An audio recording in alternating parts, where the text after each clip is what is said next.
الحمد لله رب العالمين أشهد أن لا إله إلا الله وحده لا شريك له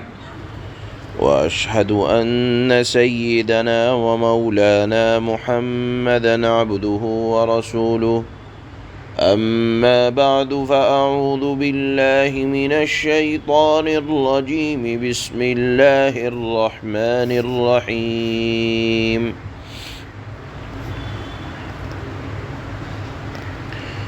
فلينظر الإنسان مما خلق من ماء دافق يخرج من بين الصلب والترائب إنه على رجعه لقادر يوم تبلى السرائر فما له من قوة ولا ناصر۔ ان آیات میں اللہ نے ارشاد فرمایا ہے کہ اگر انسان کو قیامت میں دوبارہ زندہ کیے جانے کے بارے میں ذرا بھی شک و شبہ ہو تو اس کو چاہیے کہ اپنی پہلی مرتبہ پیدائش میں غور و فکر کرے کہ کس طرح کس چیز سے پہلی بار پیدا کیا اللہ نے۔ اگر آپ قرآن کو پڑھتے ہیں اور اس کو ترجمے اور تفسیر کے ساتھ سمجھ کر پڑھنے کی کوشش کرتے ہیں تو یہ مضمون قرآن کریم میں آپ کو بار بار پڑھنے کو ملے گا کہ اللہ تعالیٰ نے انسان کو اپنی پیدائش کے بارے میں سوچنے اور غور و فکر کرنے کی طرف بار بار مختلف انداز میں توجہ دلائی ہے۔ کیونکہ اگر انسان اپنی پہلی مرتبہ پیدائش میں غور و فکر کرے گا تو اس کو اللہ تعالیٰ کی حکمت، اللہ کی قدرت کے مختلف نمونے اور ایسے نمونے کھل کر سامنے آئیں گے کہ عقل حیران رہ جاتی ہے۔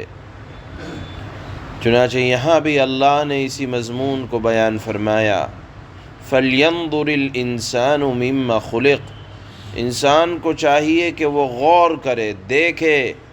کہ اللہ نے کس چیز سے پیدا کیا، وہ مادہ کہاں کہاں جمع کر کے لایا گیا۔ پھر خود اللہ پاک نے ارشاد فرمایا، خُلِقَ مِن مَّاءٍ دَافِقٍ، وہ اچھلتے ہوئے ایک پانی سے پیدا کیا گیا، یعنی جس وقت نکلتا ہے وہ مادہ تو اس کے اندر حرکت ہوتی ہے، اور اللہ نے بیان فرمایا یخرج من بین الصلب والترائب، وہ اچھلتا ہوا پانی پشت اور سینے کے درمیان سے نکلتا ہے۔ یہاں پانی سے مراد مادہ منویہ ہے جو سینہ اور پشت اللہ نے فرمایا دونوں کے طرفین سے نکلتا ہے۔ یہ چونکہ سینہ اور پشت یہ انسان کا مرکزی حیثیت ہے، سارے اعضائے رئیسہ انہی کے درمیان ہے۔ زیادہ تر اعضائے رئیسہ بنیادی دل، گردے، پھیپھڑے سب انہی کے درمیان ہیں، تو یہاں اللہ نے درمیانی حصہ بول کر پورا بدن مراد لیا ہے، یا بعض علماء نے تفسیر کی ہے کہ سینہ اور پشت بول کر اللہ نے پورا بدن مراد لیا ہے۔ یہ بھی ہو سکتا ہے کیونکہ منی بنتی ہے در حقیقت خون سے، اور خون کے بھی اعلیٰ جوہر سے، اسی لیے کہا جاتا ہے کہ نطفہ یہ منی یہ انسانی خون کا جوہر ہے۔ جوہر کہا جاتا ہے جو کسی چیز کا سب سے قیمتی حصہ ہو، اور انسانی بدن کا خون یہ بھی قیمتی حصہ ہے، اور اس خون کا سب سے بہتر حصہ وہ منی کا حصہ ہوتا ہے، اور خون انسان کے پورے بدن کے اندر دائر رہتا ہے، یعنی چلتا رہتا ہے۔ جس وقت خون گردش کرنا بند کر دے تو خراب ہو جائے گا، انسانی بدن خراب ہونے لگتا ہے۔ اور اس خون کا بہترین جوہر وہ منی کا ایک قطرہ ہوتا ہے۔ اب آپ ذرا غور کریں کہ اللہ نے خون کو بنایا کس طرح کہ پہلے آپ کو غذا کھلائی، اور غذا بھی بہترین غذا، خون بنتا ہے بہترین غذا سے۔ اور از روئے علم طب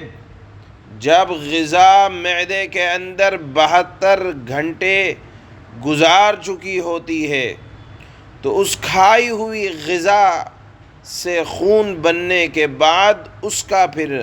مادہ منویہ بنتا ہے، اور وہ ایسا خون ہوتا ہے جو دماغ سے اتر کر تمام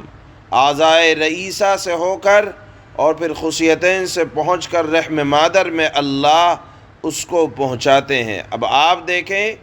وہ خدائے واحد و قہار جس کی حکمت کا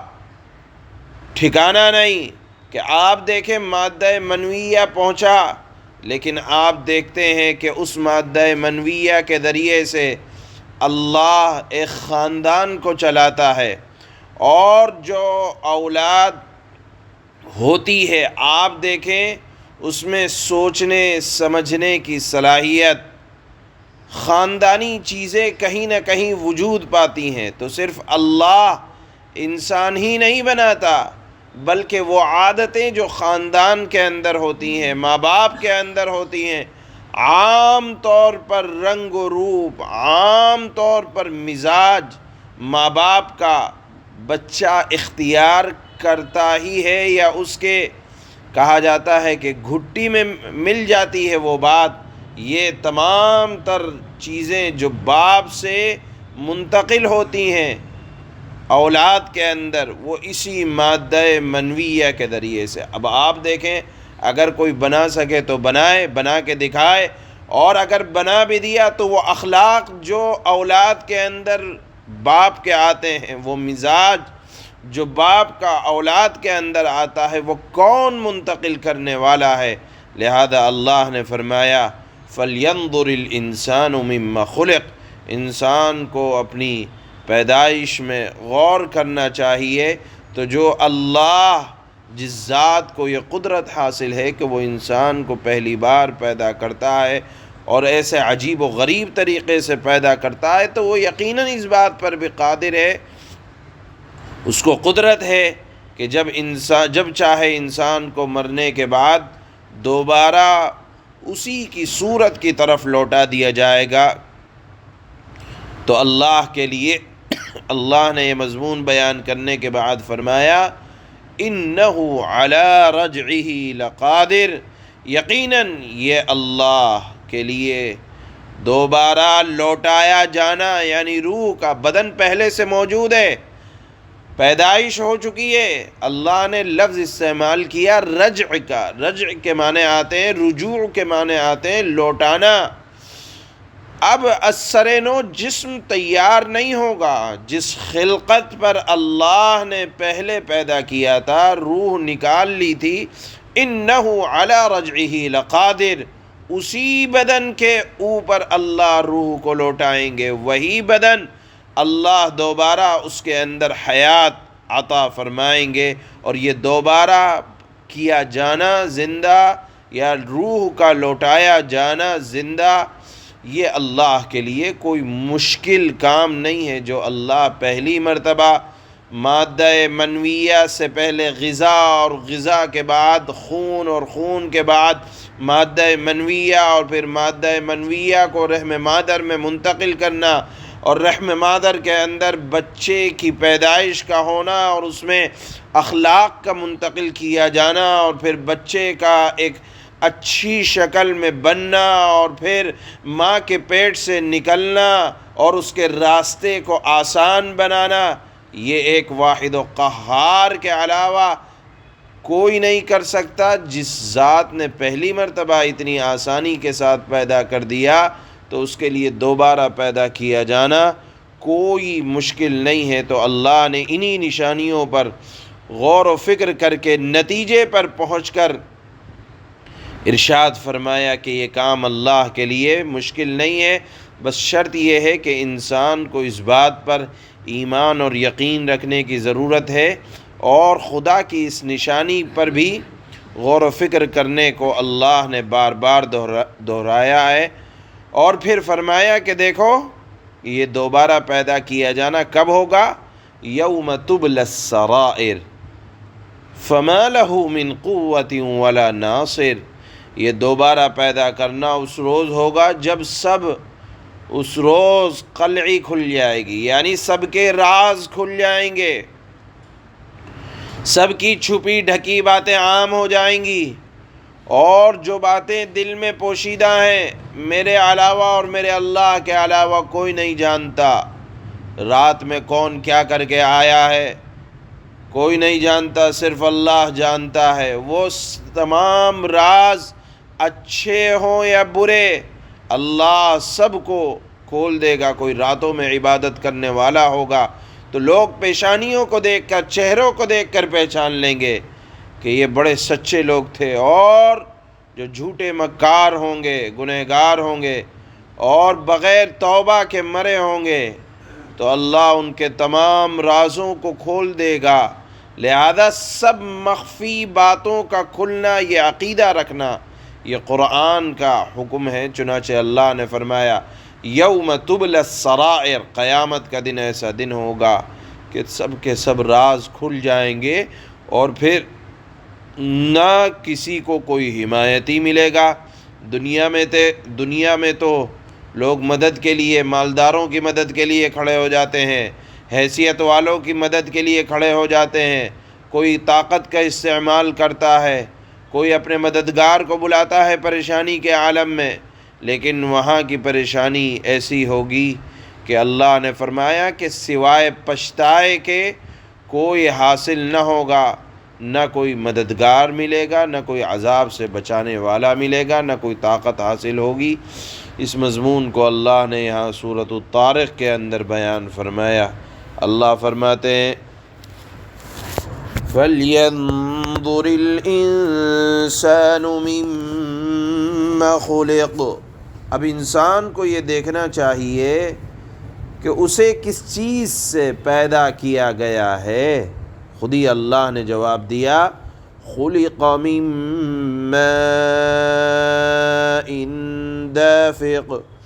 اسے ایک اچھلتے ہوئے پانی سے پیدا کیا گیا، لیکن یہ پانی کوئی معمولی پانی نہیں ہے، نطفہ ہے جو خون کا جوہر اور خلاصہ ہوتا ہے۔ کہاں سے نکلتا ہے، کہاں جمع ہوتا ہے؟ یخرج من بین الصلب والترائب، جو پیٹھ اور سینے کی ہڈیوں کے درمیان سے نکلتا ہے۔ علماء نے لکھا ہے کہ مراد پورا بدن اس لیے لیا جا سکتا ہے کہ یہ خون کا حصہ ہوتا ہے، اور خون پورے بدن میں رہتا ہے، دماغ میں، دل میں، ہر جگہ ایک ایک عضو کے اندر خون پہنچتا ہے، اور اگر کہیں خون رک جائے تو موت واقع ہو سکتی ہے۔ لہذا اس جملے سے پورا بدن بھی مراد ہو سکتا ہے۔ یخرج من بین الصلب والترائب، جو پیٹھ اور سینے کی ہڈیوں کے درمیان سے نکلتا ہے۔ انہ علی رجعہ لقادر، بے شک وہ اسے دوبارہ، یعنی اللہ اسے دوبارہ پیدا کرنے پر پوری طرح قادر ہیں۔ یوم تبلی السرائر، کب دوبارہ پیدا کریں گے؟ جس دن تمام پوشیدہ باتوں کی جانچ ہوگی۔ پوشیدہ باتیں جس دن تمام کی تمام کھل جائیں گی، راز فاش ہو جائیں گے۔ فَمَا لَهُ مِن قُوَّةٍ وَلَا نَاصِرٍ، تو انسان کے پاس جب راز فاش ہوں گے تو انسان کے پاس نہ کوئی اپنا کوئی زور ہوگا، کوئی طاقت ہوگی، نہ کوئی یار و مددگار ہوگا۔ سبحان اللہ۔